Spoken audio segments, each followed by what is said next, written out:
नमस्कार। केंद्र सरकार के द्वारा लगातार रेलवे में सुधार करने की बात तो कही जाती है, लेकिन अभी भी कुछ ऐसे कार्य हैं जिन कार्यों के नहीं होने के कारण यात्रियों की सेवाओं पर काफ़ी असर पड़ रहा है।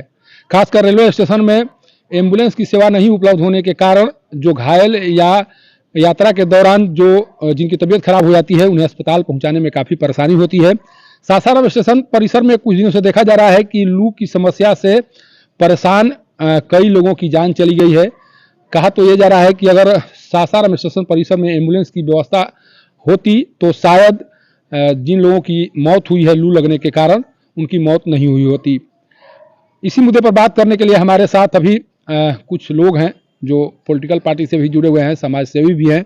उनसे जानने का प्रयास करते हैं कि किसी भी स्टेशन परिसर में एम्बुलेंस सुविधा कितना मायने रखती है और सासाराम स्टेशन परिसर में एम्बुलेंस नहीं होने के कारण किस तरह की परेशानी आ रही है। हमारे साथ अभी एनसीपी के जिला अध्यक्ष आशुतोष कुमार सिंह जी हैं। आशुतोष जी, एक चीज बताइए, लगातार केंद्र सरकार के द्वारा या मोदी सरकार के द्वारा ये कहा जा रहा है कि रेलवे में लगातार सुधार किया जा रहा है, यात्री सुविधाओं को विकसित किया जा रहा है, लेकिन अभी कुछ दिनों से देखने को मिल रहा है कि सासाराम स्टेशन परिसर में लगातार लू की समस्या से लोग जूझ रहे हैं। एम्बुलेंस सेवा नहीं है, कई लोगों की अभी मौत हो चुकी है। आखिर एम्बुलेंस सेवा कितना जरूरी है लोगों के लिए? देखिए, सासाराम रेलवे स्टेशन और सासाराम नगर निगम क्षेत्र है, बहुत बड़ा क्षेत्र है।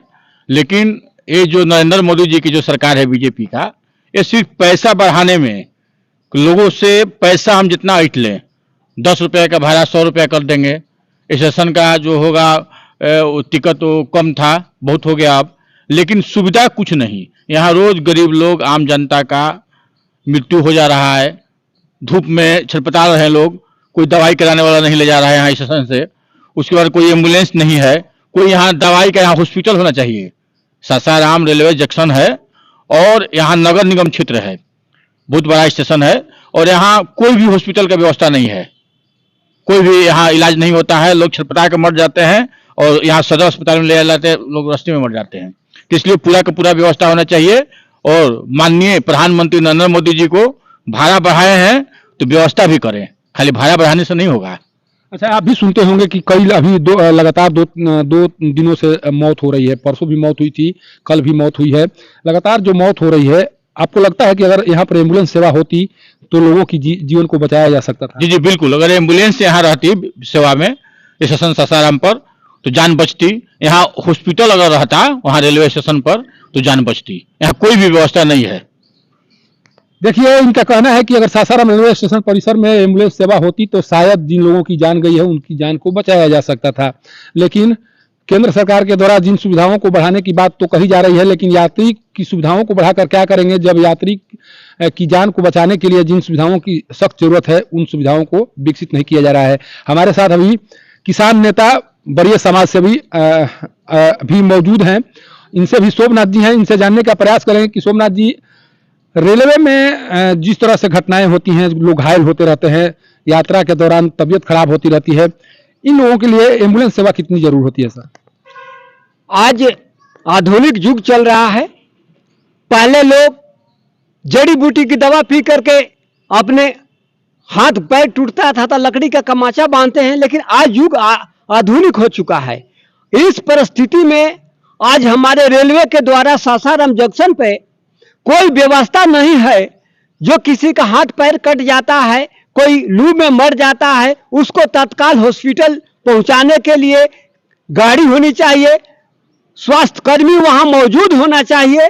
जबकि यहाँ सबको जानकारी है कि 5 से 6 लाख की आबादी के बीच में ये सासाराम शहर बना हुआ है। यहाँ की आबादी 6 लाख के आसपास है और गया और दीनदयाल रेलखंड के बीच में सासाराम अवस्थित स्टेशन है, जहां की 50,000 यात्री पर डे आते और जाते हैं। यहाँ सभी ट्रेनें रुकती है, लमसम 2-4 ट्रेन छोड़ करके सारी ट्रेनें रुकती है। यहाँ से गया के लिए एक, आरा के लिए एक लाइन बना हुआ है, लेकिन यहाँ एक केंद्र हो गया है, रेलवे का जॉब हो गया है। यहाँ लिफ्ट की व्यवस्था कर दी गई है, प्लेटफार्म बन चुका है, लेकिन यहाँ बहुत सबसे जरूरी है, यहाँ पानी की सुविधा हमेशा नहीं रहती है। सभी प्लेटफार्मों पर पानी की व्यवस्था हो, एम्बुलेंस यहाँ 24 घंटा मौजूद हो और स्वास्थ्य कर्मी यहाँ उपलब्ध हो, तभी यहाँ की स्टेशन का सौंदर्यीकरण बढ़ेगा, यहाँ की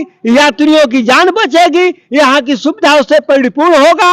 इसके लिए मैं केंद्र सरकार से मांग करता हूं, रेलवे स्टेशन प्रबंधक से मैं अपील करता हूं कि यहाँ ये चीजें उपलब्ध करावे, तत्काल उपलब्ध करावे। अगर नहीं होती है तो आगे चल करके इसके लिए किसान यूनियन की तरफ से मैं बोल रहा हूं कि आंदोलन भी हमको करना पड़ेगा, तो हम रेलवे पर जाम करेंगे, आंदोलन करेंगे, ताकि ये सुविधा मुहैया कराई जाए, तभी हमारे यात्री को, जनता को ये सुविधा से जीव बचेगा, क्योंकि जीव अनमोल है। आज आधुनिक काल में 10 मिनट में कहीं भी ट्रेन से, एम्बुलेंस से जाकर इलाज करा सकते हैं, लेकिन यहाँ कोई रुई तक नहीं है, सुई तक नहीं है। ऐसी स्थिति में रेलवे लापरवाह हो रहा है। इसलिए मैं आगाह कर देना चाहता हूं कि यहाँ की व्यवस्था को सुदृढ़ सुनिश्चित करें और यहाँ अगला ऐसी स्थिति सुनने को न मिले। ये सोमनाथ जी है, अक्सर समस्याओं को लेकर ये इनके द्वारा कई बार आंदोलन किया जा चुका है, कई बार इन पर केस भी हुए हैं। एक मामले में चूंकि जन समस्याओं के समाधान को लेकर जिस तरह से इनके द्वारा आंदोलन किया जाता है, उन आंदोलन के तहत इन्हें परेशानियों का सामना भी करना पड़ा है। लेकिन इनका साफ कहना है कि अगर यात्री सुविधाओं को विकसित करने के लिए सरकार के स्तर से कदम नहीं उठाए गए तो एक बार फिर आंदोलन किया जाएगा। क्योंकि रेलवे में जिस तरह से दुर्घटनाएं होती हैं और जिस तरह से लोगों की तबीयत अचानक बिगड़ती रहती है, उसके मद्देनजर एम्बुलेंस सेवा होना बहुत जरूरी है। अगर एम्बुलेंस सेवा होती तो शायद कुछ लोगों की जो मौत हुई है, परसों एक महिला की जिस तरह से तस्वीर सामने आई, उस तस्वीर को देखकर मानवता शर्मसार हो गई। लेकिन हो सकता है कि अभी उन अधिकारियों पर कोई असर नहीं पड़ा होगा, जिन अधिकारियों के बदौलत सासाराम स्टेशन परिसर में सुविधाओं को विकसित किया जा सकता है। लेकिन एक आगाज जो कुछ समाजसेवी और पॉलिटिशियन हैं, उनके माध्यम से करने की कोशिश की जा रही है, उसे अंजाम तक भी पहुंचाया जाएगा अगर सासाराम स्टेशन परिसर में सुविधाओं को विकसित नहीं किया गया तो। सासाराम से पब्लिक न्यूज के लिए सत्येंद्र चौबे की रिपोर्ट।